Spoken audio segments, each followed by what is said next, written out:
Very good morning মাই dear student. নৱম শ্ৰেণীৰ মৰমৰ সমূহ ছাত্ৰ ছাত্ৰীসকলক তোমালোকক স্বাগতম জনাইছোঁ আজিৰ আমাৰ এই ক্লাছটোলৈ। আজি আমি যিটো পাঠ আলোচনা কৰিবলৈ গৈ আছোঁ তোমালোকৰ যিখিনি ছাবজেক্ট আছে IT আৰু ITs এমপ্লয়েবিলিটি স্কিল নামৰ যিটো তোমালোকৰ কিতাপ আছে সেই কিতাপখিনিৰ unit number 2 self management skill এই লেচনটোৰ প্ৰশ্ন উত্তৰবিলাক যিবিলাক খুবেই প্ৰয়োজনীয় হয় সেইখিনি প্ৰশ্ন উত্তৰ আমি আলোচনা কৰিবলৈ গৈ আছোঁ। তোমালোকে আমাৰ স্ক্ৰীনত থকা 1 নম্বৰ প্ৰশ্নখিনি চাব পাৰিবা। কি কৈ আছে যে which of the following is not a self management skill. So কৈছে যে তলৰ কোনটো সেল্ফ মেনেজমেণ্ট স্কিল নহয়। এতিয়া প্ৰথমে আমি বুজি উঠিব লাগিব what is the meaning of the self management. যদি আমি সেল্ফ মেনেজমেণ্ট মানে বুজি নাপাওঁ তেনেহ'লে কিন্তু এইখিনি বুজা সম্ভৱ নহ'ব। ঠিক আছে, গতিকে ইয়াত ফাৰ্ষ্ট আমি বুজিব লাগিব SELF self management MANAGEMENT self মেনেজমেণ্টক অসমীয়াত কি বুলি কোৱা হয়? ইয়াক কোৱা হয় নিয়ন্ত্ৰণ। কথাখিনি বুজি পাইছো। এতিয়া তোমালোকে যদি এই লেচনটো পঢ়া ইয়াত বহুতো আত্মনিয়ন্ত্ৰণ কৰাৰ স্কিলছ মানে কি? স্কিলছ মানে কৌশল ইয়াত দিয়া আছে। তাৰ ভিতৰত কেতবোৰ কৌশলৰ নাম মই তোমালোকক জনাই দি আছো, যেনেকুৱাকৈ আত্মনিয়ন্ত্ৰণ, নিজকে আমি কেনেকৈ নিয়ন্ত্ৰণ কৰিব পাৰোঁ, সেই সকলোবিলাক কি হৈ যাব? আমাৰ স্কিলছ হৈ যাব, যিহেৰে আমি নিজকে নিয়ন্ত্ৰণ কৰিব পাৰোঁ।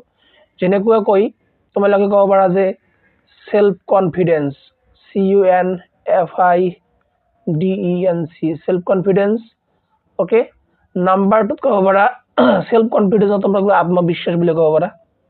নাম্বাৰ 2 ক'ব পাৰা time management, MANAGEMENT time management কৰা। ঠিক আছে, সকলোৱে টাইম মেনেজমেণ্ট কৰিব নোৱাৰে। ঠিক আছে। নাম্বাৰ 3 তোমালোকে ক'ব পাৰা যেনেকুৱাকৈ আমি আৰু কি ক'ব পাৰোঁ, প্ৰব্লেম সলভিং। এইবিলাক হয়, এইটোও হয়, প্ৰব্লেম সলভিং হয়, প্ৰব্লেম বা সমস্যা সলভ কৰা, নিজকে বুজি পোৱা, আণ্ডাৰষ্টেণ্ডিং সেল্ফ। ঠিক আছে, কনফিডেন্স বিল্ডিং, কনফিডেন্স বৃদ্ধি কৰা। গতিকে এই তিনিওটা হয়, কিন্তু বি নম্বৰ অপশ্যনত যিখিনি দিয়া আছে বাৰ্গেনিং বুলি, বাৰ্গেনিং মানে হৈ আছে কি? দৰদাম কৰা। বজাৰত গৈ পিনে দৰদাম কৰা, এইটো কোনো সেল্ফ মেনেজমেণ্ট স্কিল হ'ল নেকি? এইটোতো বেলেগৰ লগত ডিল কৰি আছা। সেল্ফ মেনেজমেণ্ট বুলি কোৱাৰ লগে লগে কেৱল নিজৰ কথা আহি যাব, নিজৰ লগত ডিল কৰাৰ কথা আহি যাব, নিজকে কণ্ট্ৰল কৰাৰ কথা আহি যাব। এইটোক আমি কি বুলি ক'ম? সেল্ফ মেনেজমেণ্ট বুলি ক'ম। ঠিক আছে, বুজি পাইছো? অ'কে, এতিয়া আমি 2 নম্বৰ প্ৰশ্নটোলৈ গুচি যাম। 2 নম্বৰ কুৱেশ্যনটো কি কৈ আছে? 2 নম্বৰ কৈ আছে যে grooming is a term associated with. Grooming মানেনো কি বুজি পাওঁ আমি? চ' যেতিয়া এই শব্দটো আমি পাম গ্ৰুমিং, GROOMING, এই গ্ৰুমিং শব্দটো পাম। গ্ৰুমিং বুলি কোৱাৰ লগে লগে তোমালোকে উজ্জ্বল বুলি ক'ব পাৰা বা পৰিষ্কাৰ পৰিচ্ছন্ন বুলি ক'ব পাৰা। পৰিষ্কাৰ বুলি ক'ব পাৰা। ঠিক আছে, ইয়াক কি বুলি কোৱা হয়? গ্ৰুমিং বুলি কোৱা হয়। যদি তোমালোকে ভালদৰে পৰিষ্কাৰ হৈ যোৱা তেনেহ'লে বহুতৰ মাজতো, ক'ৰবাত যদি গ'লে তোমালোকে পৰিষ্কাৰ হৈ যোৱা তেনেহ'লে বহুতৰ মাজতো তোমালোকক কি দেখা যাব? অলপ বেলেগ দেখা যাব আৰু অলপ ভাল দেখা যাব। কথাখিনি বুজি পাইছা? এটা কি বুলি ক'ম? আমি গ্ৰুমিং বুলি ক'ম। কথাখিনি বুজি পাইছো? গতিকে গ্ৰুমিং ইজ এ টাৰ্ম, এই শব্দখিনি যিটো আছে এছ'চিয়েট উইথ কাৰ লগত জড়িত হৈ আছে? গ্ৰুমিং শব্দটো কি টাইম মেনেজমেণ্টৰ লগত জড়িত হৈ আছে নেকি? সময়ৰ ব্যৱস্থাপনাৰ লগত জড়িত হৈ আছে নেকি? একদমেই নহয়। প্ৰব্লেম সলভিং, সমস্যা সমাধানৰ লগত জড়িত হৈ আছে নেকি? নহয়। সেল্ফ মেনেজমেণ্ট, নিজকে মেনেজমেণ্টৰ লগত জড়িত হৈ আছে নেকি? নহয়। চি নম্বৰ অপশ্যনত যিখিনি কথা কৈ আছে নিট এণ্ড ক্লিন এপিয়াৰেঞ্চ, কেনেকুৱাকৈ? এপিয়াৰেঞ্চ মানে দেখুওৱা, কেনেকুৱাকৈ নিট এণ্ড ক্লিন, পৰিষ্কাৰ পৰিচ্ছন্নভাৱে নিজকে প্ৰদৰ্শিত কৰিব পাৰোঁ, সেই কথাখিনিক আমি সাধাৰণতে কি বুলি ক'ম? গ্ৰুমিং বুলি ক'ম। বা এই গ্ৰুমিং শব্দটো ইয়াৰ লগতে চি নম্বৰ যিখিনি দি আছে ইয়াৰ লগতে কি আহি আছে? জড়িত হৈ আছে বুলি আমি ক'ব পাৰোঁ। হয়নে নহয় কথাখিনি? যদি হয় বঢ়িয়া কথা। ঠিক আছে, তেনেহ'লে তোমালোকে তোমালোকে বুজিব পাৰিছা, মই বুজাই দিব পাৰিছোঁ। এতিয়া 3 নম্বৰ প্ৰশ্নটো, what step should one take? এজন ব্যক্তিয়ে কিনো ষ্টেপ ল'ব লাগে, কিনো কৰিব লাগে? টেক টু বুল্ড কনফিডেন্স, যদি কোনোবাৰ বা কাৰোবাৰ কনফিডেন্স কম হৈ গৈছে, কনফিডেন্স কমি গৈছে, ল' হৈ আছে, তেনেহ'লে এইকেইটাৰ ভিতৰত কি কি কৰিলে পিনে বা কোনখিনি কৰিলে পিনে আমি কনফিডেন্সখিনি আকৌ ঘূৰাই পাব পাৰোঁ। এই নম্বৰ কৈ আছে সেট গোলছ ইন লাইফ, কৈছে জীৱনত যদি আমি আমাৰ গোল নিৰ্ধাৰিত কৰোঁ, জীৱনৰ লক্ষ্য নিৰ্ধাৰিত কৰোঁ, তেনেহ'লে আমি সেল্ফ কনফিডেন্স বা আমি কনফিডেন্স লাভ কৰিব পাৰোঁ। বি নম্বৰ কৈ আছে appreciate one's for all the achievement, কোনোবা এজনক own self, okay, appreciate own self for all the achievement, কৈ আছে যে অতীতত তুমি যিবিলাক এচিভমেণ্ট কৰি আহিছা এই চববিলাকৰ কাৰণে তুমি নিজে নিজক এপ্ৰিচিয়েট কৰা বা তুমি নিজে নিজক কোৱা যে বাহ বঢ়িয়া কথা, ভাল ভাল, এনেকুৱাকৈ কোৱা, গতিকে তেতিয়া কনফিডেন্স আহিব। C number always think positively, যদি আমি কোনো একটা বস্তু সদায় খালি ভালভাৱে দেখো, পজিটিভ চাইডটো বা পজিটিভখিনিহে আমি লক্ষ্য কৰোঁ, তেনেহ'লে কনফিডেন্স আহিব। নে D number talk to people who R confident, নে সেই সকল ব্যক্তিৰ লগত কথা পতা যাৰ লগত মানে যিসকল কনফিডেণ্ট হয় নিজৰ লাইফটোক লৈ পিনে। গতিকে কোনটো ইয়াত শুদ্ধ উত্তৰ হ'ব? গতিকে এইখিনি বুজি উঠিব লাগিব যে অতীতৰ লগত বৰ্তমানৰ কোনো সম্পৰ্ক নাই, গতিকে বি নম্বৰ অপশ্যনটো ইয়াত কেঞ্চেল হৈ গ'ল। সদায় পজিটিভলি থিংকিং কৰাখিনি ভাল, কিন্তু যদি আমি নিজে কনফিডেন্স লাভ কৰিব বিচাৰোঁ তেনেহ'লে পজিটিভৰ লগত এইখিনি কোনো লিংক নাই। আৰু কি কৈ আছে talk two people who R confident, আৰু সেই সকল ব্যক্তিৰ লগত কথা পাতিও কোনো লাভ নহ'ব যিসকল ব্যক্তি কনফিডেণ্ট হয়। তুমি নিজকে কনফিডেণ্ট কৰিব বিচৰা যদি, তেনেহ'লে কি কৰিব লাগিব, জীৱনত তুমি গ'ল ছেট কৰিব লাগিব। You need to understand what is your aim in life, okay. After that আমি নেক্সট কুৱেশ্যনলৈ আগবাঢ়ি যাওঁ। Question number 4 and it was কুৱেশ্যনখিনি কি কৈ আছে যে which of the following is a quality of a self control person, যিজন ব্যক্তি নিজে নিজক কণ্ট্ৰল কৰিব পাৰে, ছেল্ফ কনফিডেন্স কৰিব পাৰে, যিজন ব্যক্তিয়ে নিজে নিজৰ ওপৰত কনফিডেণ্ট আছে, নিজে নিজৰ ওপৰত বিশ্বাস আছে, আত্মবিশ্বাস আছে, তেনেকুৱা ব্যক্তিৰ কোৱালিটি কি হ'ব পাৰে? এতিয়া কোৱালিটি মানে কেতবোৰ তোমালোকে নুবুজিবা, কোৱালিটি মানে হ'ল গুণাগুণ কি হ'ব পাৰে? যেনেকুৱাকৈ সেল্ফ কনফিডেন্ট মানে হ'ল যে কি, যে নিজৰ ওপৰত বিশ্বাসখিনি, ঠিক আছে। পেচেণ্ট হ'ব পাৰে, ধৈৰ্য, কম্পেশ্যনেট হ'ব পাৰে, কমিটেড হ'ব পাৰে, পেচনেট হ'ব পাৰে, মোৰ মতে চববিলাকে হ'ব পাৰে, কিন্তু ইয়াত শব্দ যিখিনি কৈ আছে সেল্ফ কনফিডেন্টখিনি কৈ আছে। সেল্ফ কনফিডেন্ট মানে তোমালোকে বুজি উঠিব লাগিব যে আত্মবিশ্বাস। যদি কোনোবাৰ নিজৰ ওপৰত বিশ্বাস আছে, সেল্ফ কনফিডেন্ট হয়, আত্মবিশ্বাস আছে, তাৰ মানে এইখিনি যে তেওঁ যিখিনি কাম কৰে নহয়, সেই কামখিনি তেওঁ একেবাৰে দৃঢ়, সেই কামখিনি কৰাৰ ক্ষেত্ৰত। এই কমিটেড মানে হ'ল দৃঢ়, তাৰ মানে মই বুজাই দি আছোঁ। মানি লোৱা যে এইটো তুমি হয়, ঠিক আছে, আৰু তুমি কোনো এটা কাম কৰিব বিচাৰা, মানি লোৱা যে তুমি IT কিতাপখন উইদিন 30 days, 30 দিনৰ ভিতৰত কমপ্লিট কৰি দিব বিচৰা, আৰু তুমি কি হোৱা, সেল্ফ কনফিডেন্ট তোমাৰ আছে। সেল্ফ কনফিডেন্ট আছে মানে কি, তুমি ভাবা যে মোৰ এইখিনি আত্মবিশ্বাস আছে যে মই কৰিব পাৰিম, ঠিক আছে, তোমাৰ আত্মবিশ্বাস আছে, সেল্ফ কনফিডেন্ট আছে। কিন্তু ঘটনাটো হ'ল কি, এতিয়া যদি সেল্ফ কনফিডেন্ট আছে তেনেহ'লে তোমাৰ আৰু এটা গুণ থাকিব লাগিব, সেই গুণটো হ'ল কি, কোৱালিটি বা গুণাগুণ কি হ'ব লাগিব, যে তুমি তোমাৰ এই কথাখিনিত যে মই পাৰিম, মই 30 দিনৰ ভিতৰত কমপ্লিট কৰিব পাৰিম, এই কথাখিনি কি হৈ থাকিব লাগিব, দৃঢ় হৈ থাকিব লাগিব। পিছলৈ গৈ পিনে তুমি এই কথাখিনি চেঞ্জেছ কৰিব নোৱাৰা। গতিকে এইখিনি কথা, ঠিক আছে, বুজি পাইছো, okay. After that question number 5ত কি কৈ আছে, কুৱেশ্যন নম্বৰ 5খিনি এতিয়া আমি বুজিব যত্ন কৰিম, অ'কে। কুৱেশ্যন নম্বৰ 5 তোমালোকে যাব পাৰিবা।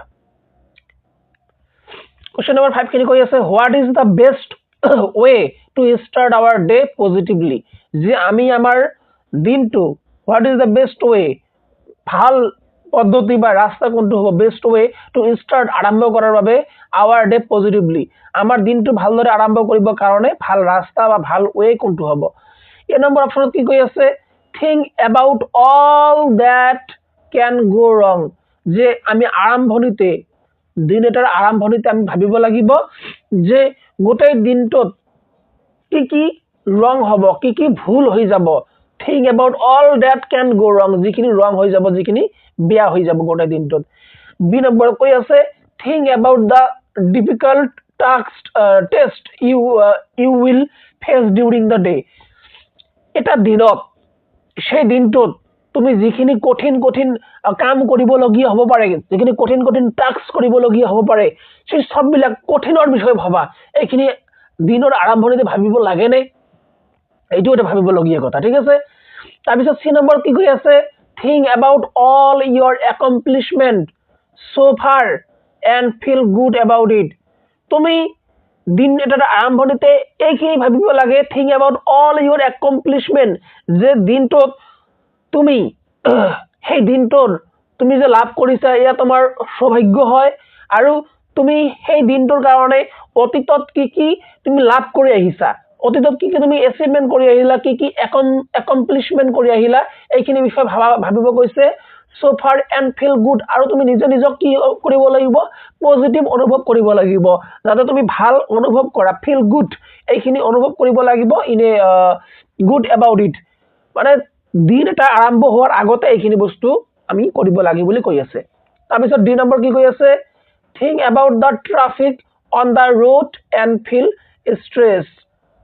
তুমি ৰোডত ৰাতিপুৱা আৰম্ভণিতে, দিন এটা আৰম্ভণিতে বিচনাত শুই শুই তুমি এইখিনি ভাবিব লাগে যে ৰোডত আজি বা ৰাস্তাত আজি ট্ৰাফিক থাকিব, এইটো এইটো, আৰু মই পুৰা মোৰ মাথাটো হেং মাৰি যাব, ষ্ট্ৰেছত আহি যাব, এইখিনি ভাবিব লাগে। চ' কোনটো শুদ্ধ উত্তৰ হ'ব? মোৰ মতে চি নম্বৰটো শুদ্ধ উত্তৰ হ'ব, কাৰণ আমি পজিটিভখিনি ভাবিব লাগিব। দিন এটাৰ আৰম্ভণিত আমি পজিটিভখিনি, যে আমি দিনটো কেনেকৈ ভালদৰে আৰম্ভ কৰিব পাৰোঁ, কেনেকৈ আমি যে আজিৰ এই দিনটো পাইছোঁ, আমি তাৰ কাৰণে থেংকফুল হ'ব লাগে। আমি অতীতত যিবিলাক কাম কৰি আহিছোঁ, যিখিনি কাম আমাৰ কাৰণে খুবেই গৰ্বদায়ক, সেইখিনি কামৰ কথা ভাবি পিনে দিন এটা পজিটিভলি আমি সদায় আৰম্ভ কৰিবলৈ যত্ন কৰিব লাগে, ঠিক আছে। গতিকে এইখিনি হ'ল আছিল 5 নম্বৰ। এতিয়া আমি যাম 6 নম্বৰলৈ গুচি, ঠিক আছে। 6 নম্বৰ কি কৈ আছে Rahul gets feedback on his project ৱৰ্কটোৰ কাৰণে ফিডবেক লাভ কৰিছে ফ্ৰম হিজ ক্লাছ টিচাৰৰ পৰা বা শিক্ষকৰ পৰা। Which of this option demonstrate positive attitude in the situation. Positive attitude কোনখিনি বুজাব? এই নম্বৰ কি কৈ আছে ৰাহুল ইগনোৰ অল ফিডবেক। এইটোতো পজিটিভ নহয়, ইগনোৰৰ কথা কৈ আছে। তাৰপিছত Rahul takes the feedback but does not use it. ৰাহুলে ফিডবেকখিনি ল'ব, ঠিক আছে, কিন্তু তেওঁ ডাজ নট ইউজ ইট, তেওঁ ব্যৱহাৰে নকৰিব, গতিকে এইটোতো নেগেটিভ কথা কৈ আছে। চি নম্বৰ কি কৈ আছে ৰাহুল টেল আদাৰ। ৰাহুলে আন কাৰোবাক ক'ব ডেট দ্য টিচাৰ ইজ ৰং। মাষ্টৰকে ভুল বুলি কৈ দি আছে, এইটোও বেয়া কথা হৈ আছে। গতিকে আল্টিমেটলি ক'ব পাৰোঁ ডি নম্বৰ অপশ্যন যিখিনি আছে এইখিনি কাৰেক্ট হ'ব, ঠিক আছে। কি কৈ আছে ৰাহুল লাৰ্ণছ ফ্ৰম দ্য ফিডবেক। ৰাহুলে ফিডবেকৰ পৰা শিকিব লাগিব, লাৰ্ণ কৰিব লাগিব।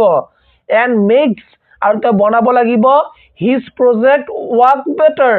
তেওঁৰ যিখিনি প্ৰজেক্ট আছে এইখিনি কেনেকৈ তেওঁ বেটাৰ কৰিব পাৰে, ভাল কৰিব পাৰে, তাৰ কাৰণে ৰাহুলে কিন্তু মেহনত কৰিব লাগিব। ৰাহুলে কিন্তু তাৰ কাৰণে খাটনি যিখিনি আছে এইখিনি কৰিব লাগিব, ঠিক আছে।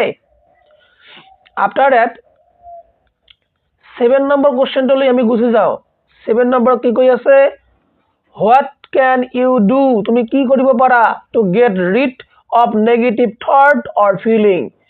তোমাৰ মন বা মগজুত যদি যাতে বা যেন নেগেটিভ বা বেয়া মনোভাৱ বা বেয়া চিন্তাধাৰা নাহে, তাৰ কাৰণে তুমি কিনো কৰিব পাৰা বা কি কৰিব পাৰা। এই নম্বৰ অপশ্যনত কৈ আছে meditate to calm down and feel positive. যে তুমি মেডিটেট কৰিব পাৰা, তুমি ধ্যান কৰিব পাৰা। টু কাম ডাউন, যে কাম ডাউন হ'বৰ কাৰণে, অৰ্থাৎ শান্ত হ'বৰ কাৰণে তুমি ধ্যান কৰিব পাৰা। এণ্ড ফিল পজিটিভ, আৰু তুমি কি অনুভৱ কৰিবা তেতিয়া পজিটিভ, অৰ্থাৎ সকাৰাত্মক অনুভৱ কৰিবা, ঠিক আছে। বি নম্বৰ কি কৈ আছে ইগনোৰ দেম। তুমি ইগনোৰ কৰিবা। এইটোতো আল্টিমেটলি ইগনোৰ কৰাখিনি ভাল কথা নে নেগেটিভ কথা এটা, গতিকে এইটো এনচাৰ কেতিয়াও নহয়।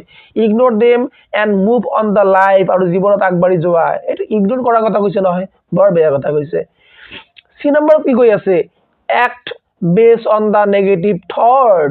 যে তোমাৰ যিখিনি বেয়া চিন্তাধাৰা আহি আছে মনত, বেয়া অনুভৱ আহি আছে, সেইমতে তুমি ৰিয়েকশ্যন কৰা সেই মতে তুমি এক্ট কৰা এইটো বৰ বেয়া কথা হ'ব সেই মতে ব্যৱহাৰ কৰিলে মোৰ মনত এতিয়া বেয়া লাগি আছে আৰু মই তোমাৰ লগত বেয়াকৈ ব্যৱহাৰ কৰি দি আছো এইটো বেয়া কথা হ'ব কাৰণ তোমাৰতো একো দোষ নাছিল মোৰ মনত বেয়া লাগি আছে বাবেহে তোমাক মই কি কৰিলো বেয়াকৈ কৰিলো গতিকে এইটো বেয়া কথা হ'ব ঠিক আছে ডি নম্বৰ কি কৈ আছে talk to a friend and share all your negative feelings এইটো হ'ব পাৰে যেতিয়া তোমাক বেয়া লাগিব তুমি তোমাৰ বন্ধু বান্ধৱীৰ লগত কথা পাতিব পাৰা আৰু তোমাৰ মনৰ যিখিনি অনুভৱ আছে যিখিনি নেগেটিভ ফিলিংছ আছে এইখিনি শ্বেয়াৰ কৰিব পাৰা গতিকে what can you do to get rid তাৰমানে কাম ডাউন হ'বৰ কাৰণে তুমি ভাল হ'বৰ কাৰণে কি কৰিব পাৰা rid of negative thought or feeling মোৰ মতে এ নম্বৰ আৰু ডি নম্বৰ অপশ্যন কিন্তু দুয়োটাই শুদ্ধ হয় তোমালোকে দুয়োটাই সিলেকশ্যন কৰিব পাৰা এ আৰু ডি ঠিক আছে আই হোপ তোমালোকে বুজিব পাৰিছা ঠিক আছে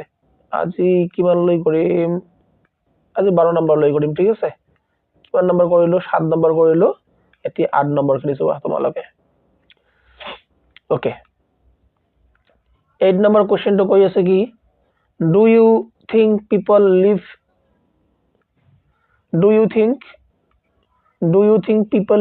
in the hill station can skip taking a bath from many days তুমি ভাবা নাই do you think people living in hill station যিসকল মানুহে পাহাৰত থাকে সিহঁতে বহু দিন গা নোধোৱাকৈ থাকে taking bath from many days no নহয় ইৰেস্পেক্টিভলি অফ দ্য ক্লাইমেট অনুযায়ী one should take a bath regularly সকলোৱে মানে ক্লাইমেট অনুযায়ী সকলোৱে সদায় গা ধুৱে সিহঁতেও ঠিক আছে বি নম্বৰ কৈ আছে যে yes not taking bath for many days বহুদিনলৈ গা নোধুৱে is acceptable for people staying in the cold climate আৰু সেই সকল মানুহৰ কাৰণে একচেপ্টেবল হয় সিহঁতে ঠাণ্ডাত কিমান আৰু গা ধুব ঠিক আছে C number yes if they wipe themselves with a wet cloth then it is fine যদি মানে ভিজা কাপোৰে বা তিতা কাপোৰেৰে সিহঁতে গাখন মুচি লয় তেনেহ'লে সেইখিনি চলি যায় বা হৈ যায় আৰু ডি নম্বৰ কৈ আছে নন অফ দ্য এবাভ ওপৰৰ এটাও নহয় এই মোৰ মতে এই এ নম্বৰ অপশ্যনটো হ'ব সিহঁতে গা ধুৱে ঠিক আছে প্ৰত্যেক দিন গা ধুৱে ঠিক আছে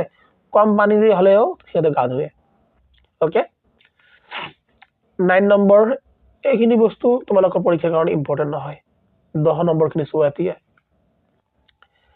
10 নম্বৰ কৈ আছে কি ড্ৰেছিং মানে তো বুজিয়ে পোৱা ড্ৰেছ পিন্ধা ঠিক আছে এণ্ড গ্ৰুমিং মানে কি হ'ল কি যে উজ্জ্বলতা বা পৰিষ্কাৰ পৰিচ্ছন্নতা are important সেইখিনি প্ৰয়োজনীয় হয় because they help us to look সিহঁতে এইবিলাক এই দুটা বস্তু আমাক কেনেকৈ লুকটো কেনেকৈ কৰাৰ সহায় কৰে স্মাৰ্ট কৰাৰ সহায় কৰে আনটিডি কৰি সহায় কৰে আনটিডি মানে অপৰিষ্কাৰ তো নহবই ঠিক আছে গতিকে অলেববোৰ কথাই নাহে গতিকে এই নম্বৰ অপশ্যনটো কি হৈ যাব কাৰেক্ট অপশ্যন হৈ যাব 11 নম্বৰ কি কৈ আছে which of the following image is an example of ডেশ শাৰ্ট ঠিক আছে ইমেজ খিনি তো দিয়া নাই ঠিক আছে গতিকে মই তোমালোকক বুজাই দিওঁ ইনফৰ্মাল মানে কি ফৰ্মাল মানে কি তোমালোক বুজিব যত্ন কৰিবা ঠিক আছে মানি লোৱা যে স্কুলৰ শাৰ্ট পেণ্ট আছে ঠিক আছে স্কুল ইউনিফৰ্ম